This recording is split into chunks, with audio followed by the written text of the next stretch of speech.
Yeah, thanks for that. I'm glad I'm included in the creativity group as an accountant and CPA of all things, but I love that.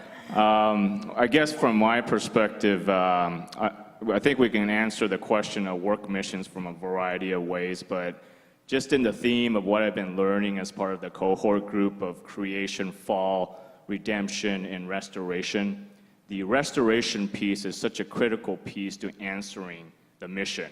And our mission, or my mission as a Christian, is to co-create with God to restore what's been broken back to its good state.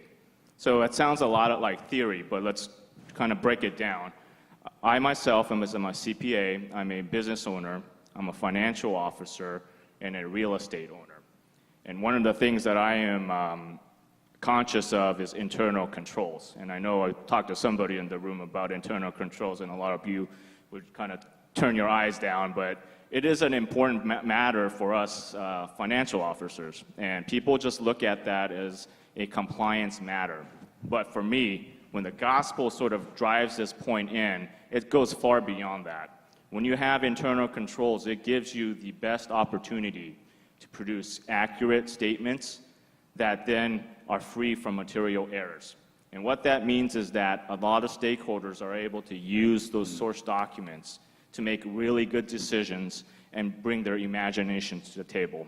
I mean analysts, I mean investors that we had before us, I mean community leaders that can use our statements. And so I think something like as mundane as internal controls are, if you really look at it through the mandate of creation, it's a fascinating concept.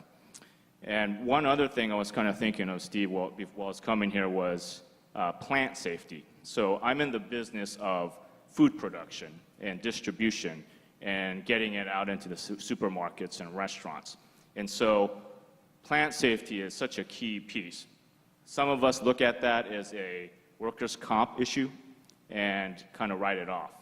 When workers understand that our businesses prioritize plant safety, it's one less thing that they have to think about, and they're able to focus on the goodness of that particular product. And when they can focus on the goodness of that product, they could advance themselves in their careers, they can develop confidence in themselves, they can build skill sets that prepare them to go into the next marketplace where they can get an elevated job opportunity. And so with that all said, these things that seem like compliance matters are really not in the view of God's placement of these rules. And so in essence, as a financial officer, my role really is to bring the simplification of all of the competing business priorities that are out there in our organizations and really navigate it towards the essential end of good.